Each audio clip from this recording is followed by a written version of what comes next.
Get off your knees, ref. You're blowing the game. You missed about 7 calls for us and you're gonna take all the blame. We might be winning if you hadn't noticed the teams are not the same. Get off your knees, referee, you're blowing the game.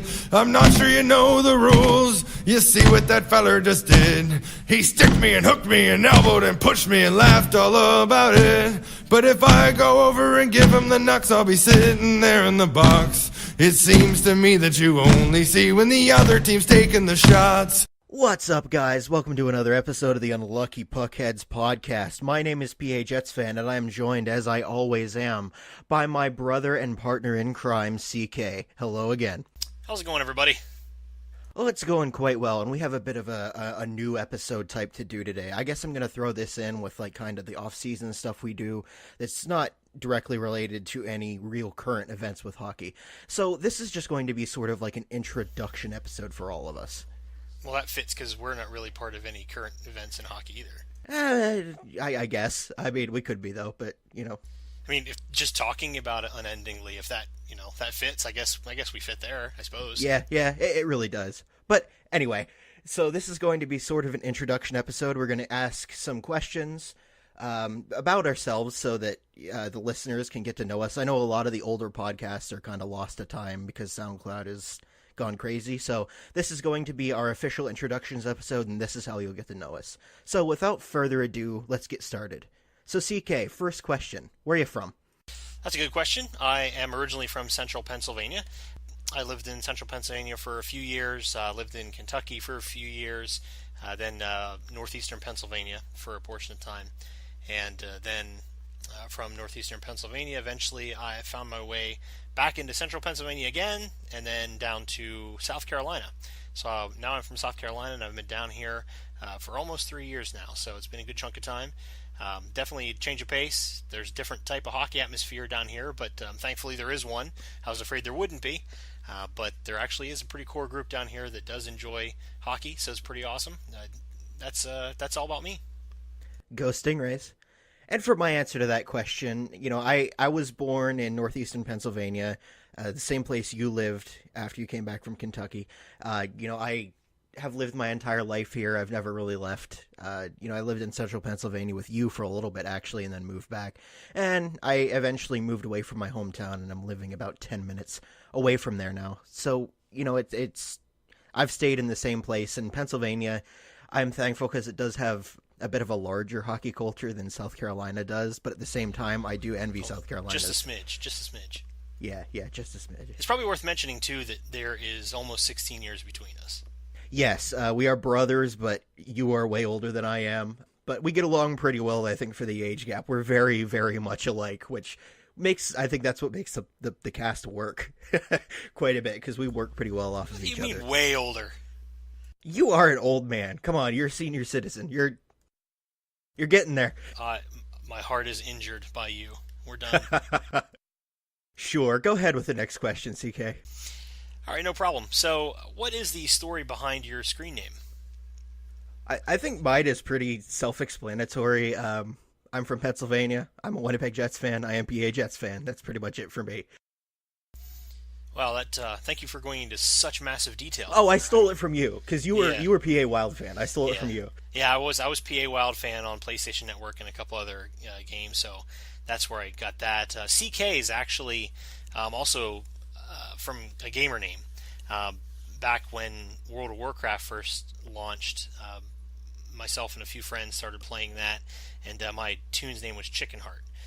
We also played Halo at that point in time, and Halo, of course, back then you only had 2 letters and a call number, and so I was CK69, of course, back then. So I just stuck with CK, and I've been running the CK on a lot of different gaming platforms now for a while. And of course, now the PlayStation Network name is still PA Wild Fan, but now the Xbox Live gamer name is SC Wild Fan. So take that. Oh, you did change it. That's interesting. But yeah, well, PlayStation won't let you change it. It's just that's right. That's right. When we got the Xbox One, I made the gamer name for the Xbox One SC Wild Fan. But yeah, PlayStation's stupid. They won't let you change it. Whatever happened to Hugh Jacker? Yeah, that was the old Xbox. Yeah, that was the old Xbox gamer name back when Halo 1 first came out. It was a huge whacker. So, yeah, that's true. That's true. But I'm not going to run with that one for time being, I don't think. I stole it from you anyway. But anyway, next question. How did you get into hockey? That's actually a really good question. It was a long time ago. It was actually in the late 80s when I was living in central Pennsylvania. Our cousin, TJ, and his dad, Tom, lived in the other half of a double that we were living in. So basically, I would go over there to hang out, and he was from St. Louis. And so he always had hockey on. So I was just a kid. I'd sit there, and they'd be watching hockey, normally, obviously, the Blues. But I just kind of got hooked on it then. Then for a period of time when we were in Kentucky, of course, there wasn't much hockey going on down there, so I kind of fell off of hockey a little bit and went to basketball and football some. And then when I moved back to Pennsylvania, of course, back into more of a hockey culture in my late teens, we started playing some ice hockey and stuff again. And then I married into a family that's huge into hockey, so kind of got a resurgence from that. So that was the beginnings and how it continued. Yeah, for me, you were actually the main reason that I'm into hockey. So for all of that, all the story you just told kind of fits in with me too. Because I remember, like, our dad is not like into sports at all. He kind of hates it. So I didn't have that experience growing up. I didn't know anybody who liked hockey. So when I started coming over and visiting you for long periods at a time when you lived in central Pennsylvania, we'd sit there and we'd watch games from the Wild in like 2011, 2012 on your gigantic projector. And, I do bring out that you've been a hockey fan longer than I have, quite frequently. And that's why you've been a hockey fan since, the early 2000s, at least hardcore, and before then even. And, I've only been a fan since 2011 or so. But, just sitting there watching, some of my greatest memories are sitting there watching the games with you and then sitting in the dark basement on, just surrounded by darkness, the only light being coming from the TV, seeing the ice. It was a fantastic experience, and they're some of my greatest memories. I was just gonna say, yeah, I remember that too, and I remember because that was shortly after I got the projector, and that really does make a difference when you have something like that and you can set it up in that way, because it does feel like you're at the rink. It kind of does pull you into the game a little more, and I think that's where we both start learning to yell at refs like they could actually hear us. Tim Peel, oh my god. But yeah, I mean, that's just kind of how I got into it. Is just I learned a lot of it from you two, and your wife's family. They're all hockey fans, so whenever I spent time at your house, I was spending time around that whole culture, and it eventually just hooked me. But that kind of brings us into the next question, so go ahead with that one. Yeah, it does. It segues pretty well, actually. So why did you pick the Jets as your team? It was a tough choice because when I look at the Pennsylvania teams, I don't like any of them. And this is something that's not really going to be understood outside of people from Pennsylvania, but I will never in a million years root for anything Philly. Ever. Never. And, the Penguins are fine, but I've spent some time on like the message boards. I was into the Penguins at one point. I spent some time on some message boards, when Facebook came around. Don't worry, folks. I cured him of that. It's all right. Yeah. It'll be okay now. Well, it wasn't just you. See, I was around the community a lot, and there's a lot of great people in that community, but there seems to be just a larger number of bandwagoners for obvious reasons than any other team that I found, at least, except for maybe, like, the Oilers, just because they had Gretzky. But, like, there's just so many people, and the fan base could be really toxic, and I just wasn't into that. Yeah, Rangers. Rangers, too, yeah. And it's just... for those types of teams, I just can't get into the culture as much as I can the small ones. So, it came around to like 2011, 2012, I was watching with you, and I don't know when it was, I don't know what game it was, but we caught a late night Jets game. I think they were playing the Kings, maybe. I can't really say that for sure. But it was just something for us to watch, so we tuned in, and you just looked at me and said, you knew I was looking for, like, a team, an identity to get to attach myself to. And you just looked at me and said, why don't you root for them? And I just looked at you and went, I don't know. I thought about it for a few minutes. I was like, yeah, I can see that. And the next day I ordered a Jets hat, and that's kind of how that happened. It was a team that was coming back from expansion. They weren't that good yet, and it was a team that I could grow with, and that meant quite a bit to me. What about Yeah. you with the Wild? Well, I'm going to comment on that real quick. I Okay, remember that. sure. I remember that game, and that's exactly what happened too. I was like, the Jets are back, and I'm like, hey, they have an established fan base. They're gonna fill that building every night because they've been gone for I don't know what the amount of years were, but Winnipeg didn't have a team, and the reason why I said that is because it was very reminiscent for me of Minnesota, and in that this major hockey culture town didn't have a pro team, and it was just what's going on, and so it just seemed right at the time, and I figured you could get into that sort of fan base, and it all worked out. And for my question for getting into the Wild, it's very similar in that same thing. I did not want to root for any Pennsylvania teams. I'm not a big fan of them. I'm actually not a fan of anybody in the East necessarily. I like the Western game style better, how they play. A little bit heavier, hard hitting, a little bit stronger defensive games, things like that. I'm entertained by that. And so I was looking for a team. I watched the Blues for a little while. Of course, when I was over at TJ's, and his dad's watching hockey at that point in time, it was a lot of North Stars, and it was the Blues and teams of that nature in the Central because he was from St. Louis, and so the team left, of course, and went down to Dallas, and it wasn't until 2002 actually. I mean, I watched some Wild games, of course, when they came in 2000, but I wasn't like a fan of anyone just yet. But then they went on that incredible run there in 2001, 2002 in the playoffs and almost made the Stanley Cup, which would have been awesome. But that's like when I started rooting for them, and I'll actually talk about that in a later question here. But that's kind of what made me choose Minnesota. Is it just they came at the right time, and they just had the right play style. They were exciting.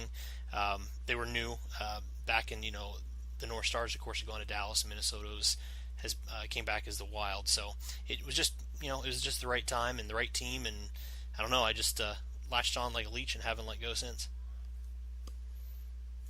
Yeah, very, very similar parallels between us. Yeah, that's very true. I never really thought about that too much before, but the way we got in is pretty much identical, other than the fact that, the Wild came close to the Stanley Cup in the first few years you started watching.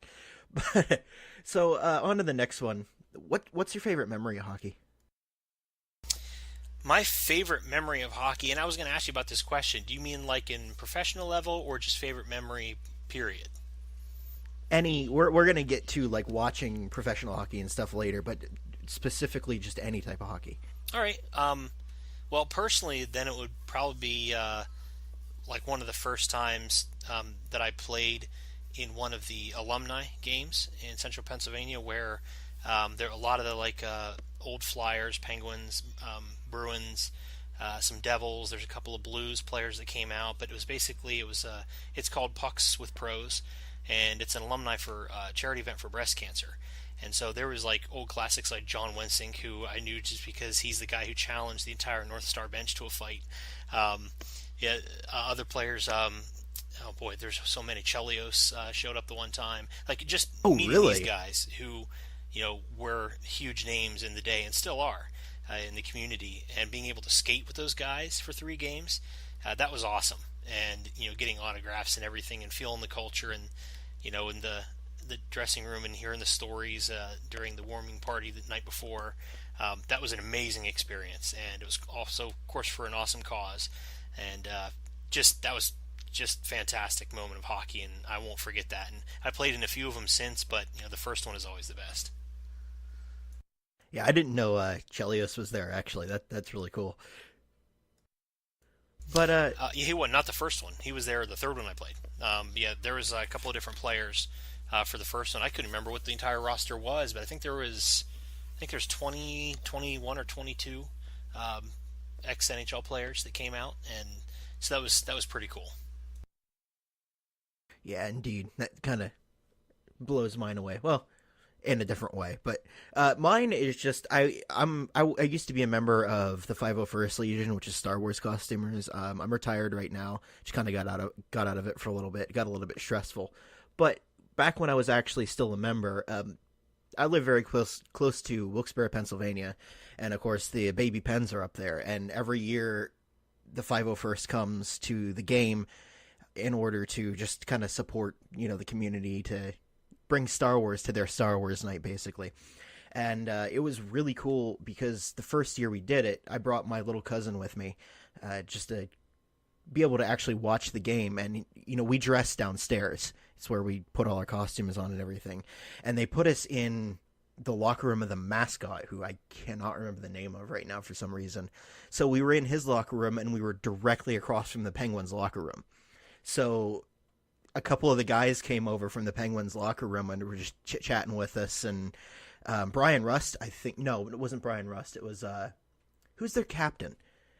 That was captain for so many, Kostopoulos. Tom Kostopoulos came over and was talking with us a little bit. And, my little cousin got a signed puck and stuff, and it was just a great experience. And that experience went a long way in showing me just how awesome hockey players are, because they'd come over and they just, they would just chat hockey with you, and, they'd tell you stories about, this awesome shot they had the other night or whatever. And it was just such a great experience, and it's something that will be burned in my mind forever.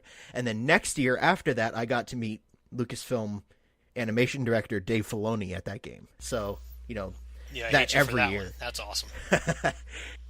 And he actually pointed directly to my Jets jersey and went, "Hey, Pablo, one of the canon guys at Lucasfilm, is a fan of them." And he actually talked to me directly about the Jets for a couple minutes. He's a huge Penguins fan. So that was I feel sorry really for cool. him. Kostopoulos is still the captain in Wilkes-Barre, isn't he? Is he? I thought he retired. Did he? Maybe he was. Yeah, he's in the front office now. Is he now? Okay, because he was captain forever. Yeah, he was. That's why their mascot's Tux, by the way, the little penguin. Tux, yeah, Tux. And it was kind of funny because he came running in during the right before the actual period started the one time, and he had to come out for a few seconds. And he comes in, rips off the giant penguin head, throws up in the sink, throws it back on, and runs right back out. I gave him a fist bump as he was going out. Those guys don't get enough respect. Oh no, that is so hard to do what they do. But yeah, you're right. Kudos to them. So then actually, because the next question sort of fits in too, when we're talking about Jets in the Wild, it says that being an away fan is hard. So why choose the Wild, or in your case, the Jets, over your local teams? You kind of touched on a little bit. Do you have a specific reason? I like the small market.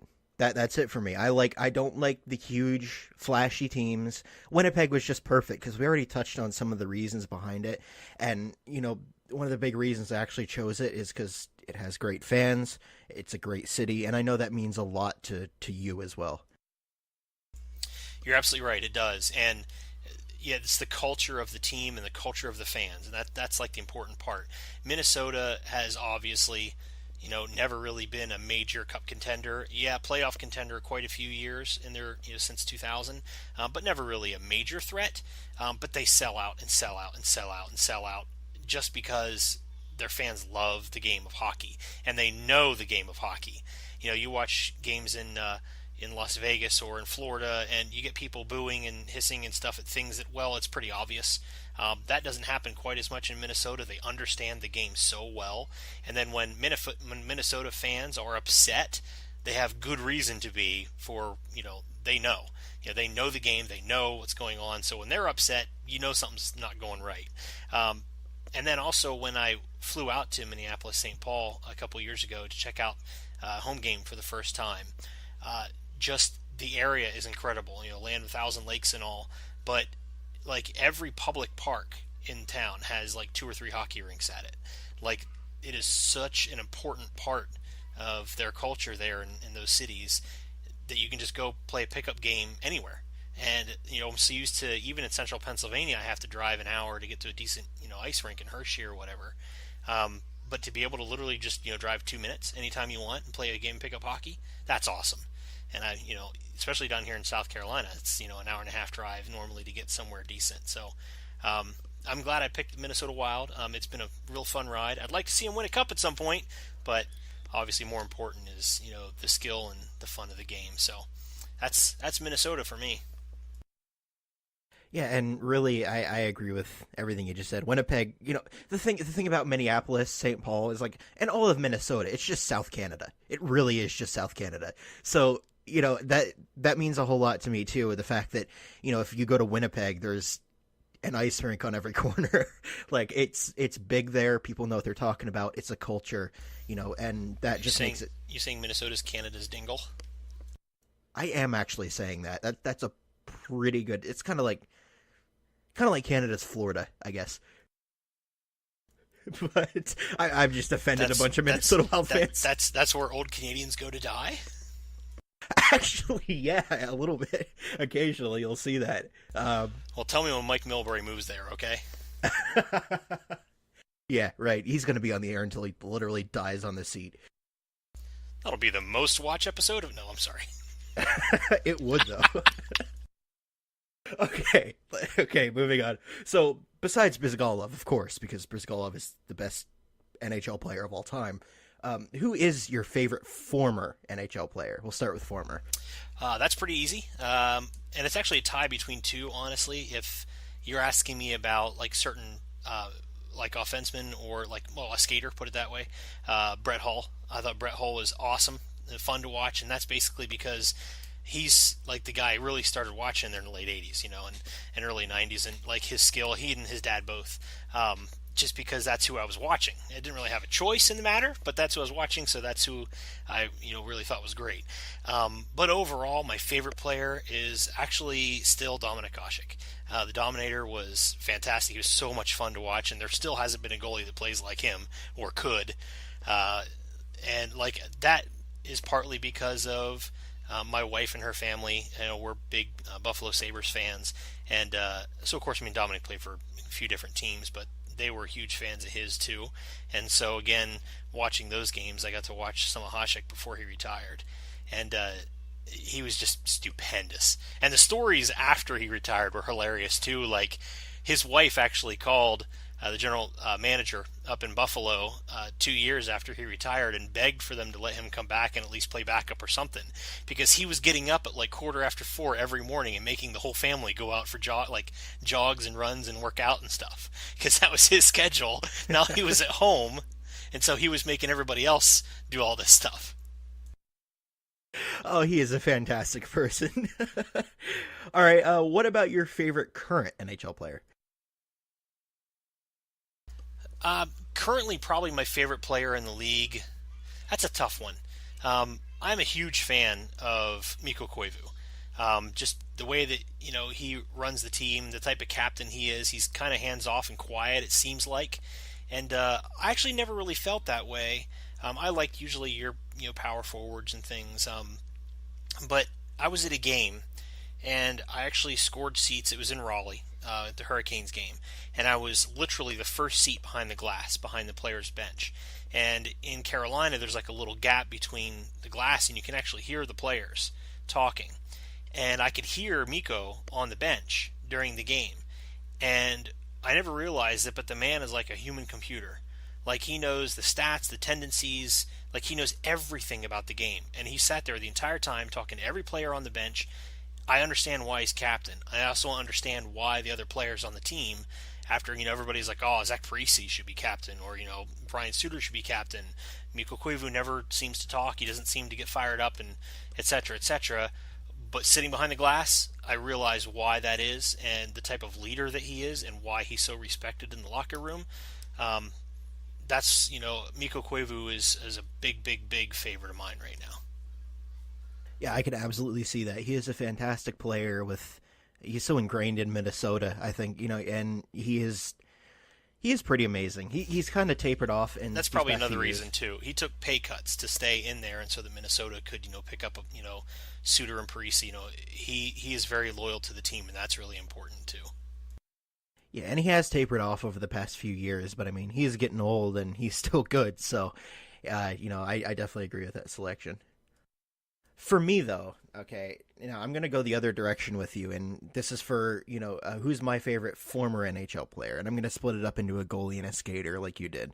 So I'm going to go the opposite direction from Hasek for the goalie, and I'm going to say Patrick Waugh, just because he's, I don't think any other goaltender has brought me that much entertainment, even after his career as a player was over, knocking down the dividing wall between the benches and everything. He's one of those people that I could watch for hours, and it's just his general demeanor is just so entertaining.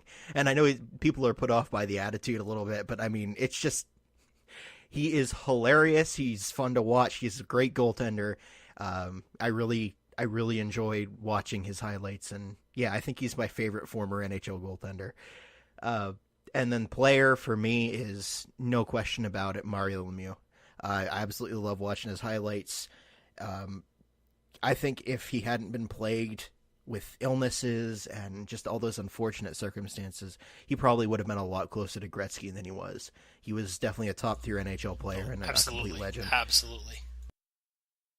And then for me, current NHL player is incredibly easy because for Jets fans, there is one name that can be, and his name is Patrick Laine. Oh. What were you going to say? No, I was gonna rub you, but don't worry about it. Yeah, that's good. That's a good pick. A good pick. Laine, good pick. I mean, there's something to be thrown in there about Scheifele too, but Laine is just a special type of player, and he's just he's the core of the Jets. He's the spirit of the Jets, and he will remain that. And until he's a Jet no longer, basically, which hopefully will be when he retires. But anyway, do you want to go ahead and move on to the next question? Yeah, we sure can. So, do you know how to play hockey? No, but hopefully within the next few years, I get things situated. I maybe get out of this area, move to an area where there's a little bit more of a hockey culture, or to an area where it's a bit easier to get to a rink, and yes, it will happen, and it will happen very quickly. I don't personally have a driver's license. I don't drive, so it's tough for me to get around and do that. But the moment I am in a place where I already have, you gave me a bunch of gear, I just need skates, and I will be good to go, and I will start learning. You see, I was going to say, you better learn fast because you got a third of my gear, and yeah, you've got my best chest protector on. But no, I do. I know how to play. I've been playing for quite a long time, actually. I played defenseman just in pickup hockey. About once every week and a half or so, 2 weeks we'd have a game, and so I played defenseman for about 10, 12 years. Before that, we played roller hockey, and then one day, one of our goalies decided he was sick of being a goalie. And my brother-in-law actually said, "Hey, you'd actually be a pretty good goalie. Your reflexes are really fast." I'm not a tall guy. I'm only 5'7", so obviously there's a lot of net left to shoot at. But I guess my reaction speed makes up for it. I'm half decent. So I actually just played last Thursday night after 2 years away because I'm coming down here to South Carolina. There was a rink in Charleston that I got out to just a couple of times, and I hadn't played in 2 years. And so I played last Thursday, and I still feel like I'm going to die today. And just stepping back into the game and playing a full 2 hours with no breaks or anything. And just today, pick up hockey. For context, today is the following Tuesday. Yeah, that's true. Yeah, so it was Thursday, and today, like I still couldn't do a squat if you paid me. But hey, it was awesome. It was fun to do. It was the worst and best I felt in my entire life, after that game. It was nice to get back out on the ice, though. But my save percentage is about 0.2, but getting there. Right, and I will be joining you soon, hopefully enough. But moving on, so I feel like this might be the same between us, but I'm gonna laugh really hard if it is. What has been your favorite moment watching hockey? All right, what were you gonna say? It was like Veilleux or something? No. Pierre-Marc Bouchard poking the dude in the butt. That was Jonathan Quick. Yeah, Jonathan Quick. Yeah, Pierre-Marc Bouchard poking Jonathan Quick in the butt. Was it really? Yeah. So there's that game that's like it happened in like 2012 to 2013, and I don't there was a scrum in front of the net, and then what was the context around that? I have no idea, but we watched it over and over and over, and there was literally nothing else he could have been doing at that moment. Yeah, he just, everyone kind of fell in front of the net, and it wasn't like a short poke either. It was like a diving poke. He raised it up above his head. It was an anal jam. That's what it was. But the thing about that is that we have not been able to find that clip again. It seems like it's just gone. So if anyone's listening to this, I want to put a bounty out there. If you can find that clip and send it to me at, one of our Twitters, at our Facebook, whatever. If you can find that clip and send it to me, I will give you $50 plus whatever else I feel like at the time. So there's a bounty on that. Someone please find it. Yeah, I need it. That was hilarious because I saw it and I was like, did he just do what I think he did? And we watched it over and over and over. I should have recorded it right there. Yeah. But I mean, it's just, that to me stands out as just the greatest moment watching hockey, because it's something that if you go up to anyone else, they'll have no idea what you're talking about. Although I'm going to throw out there my other favorite moment, especially since you brought up Patrick Waugh earlier, was the 2002 goal that Andrew Brunette scored against him to eliminate the Avalanche from the playoffs that year. So that was a pretty awesome moment. That's actually kind of solidified me as a Wild fan. That did it. That was just one of the most exciting moments ever. Taking out the best goaltender in the NHL like that. Brunette did it, really. See, my knowledge doesn't quite go back that far. But anyway, so we'll move on to the last question. I'll let you go first on this one because I know you probably have some words on it. What are you most looking forward to in the sport's future? Well, I tell you what, there's been a lot of, there's expansion talk right now, and what I'm looking forward to really is the game really getting spread and really the fan base being built, because it is like one of the fastest games out there. It is one of the most fun games to watch, period. I mean, you sit and watch football. Football has become so drudgery now. It's just with all the whistles and all, waiting between the plays, and it's just, I don't know, it got too drawn out, and it's not fun anymore. It's become a social sport. Like, it's something you watch when you're with people and are talking to them as well. In a sports bar, and you're eating wings and talking about other stuff, and football just happens to be on so that, they scored a touchdown, let's cheer. It's hockey isn't like that. Hockey, you keep your eyes on the game the whole time. You watch the game. And just being able to talk hockey with other people, at a workplace or where you're out somewhere, and finding other fans right now, it almost seems like a quest, trying to find other people who are diehard into hockey like you are. Whereas if you walk through, a place at work, you can find, a football fan every 10 feet. And it's not quite that way with hockey. And so I'm excited about the game really expanding so that the fan base really starts to explode. We're headed in the right direction, I think.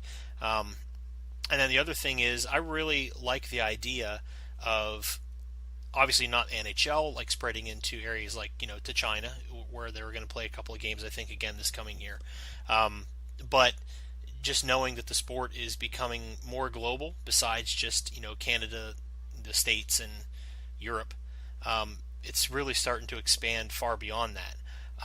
It's very encouraging seeing players like Zucker, who is obviously from Las Vegas, from the desert, who started off as a roller hockey player, but now he's into ice hockey, and how well it's doing in those markets is also very encouraging. So who knows, we might have, perhaps we'll be able to do a true international league at some point. Obviously they won't play every 2 or 3 games, but they might have a game every 5 or 6 days somewhere you can watch, and who knows, it'd be almost like the World Cup of hockey all the time. And I think that'd be really exciting. That would be really, really exciting. And I'm going to piggyback off of what you said, because I agree with everything. You put it better than I could have. But I just want to throw in there that I'm really excited to see the future of Finland as well within the league, because it's already a powerhouse and it's only getting better.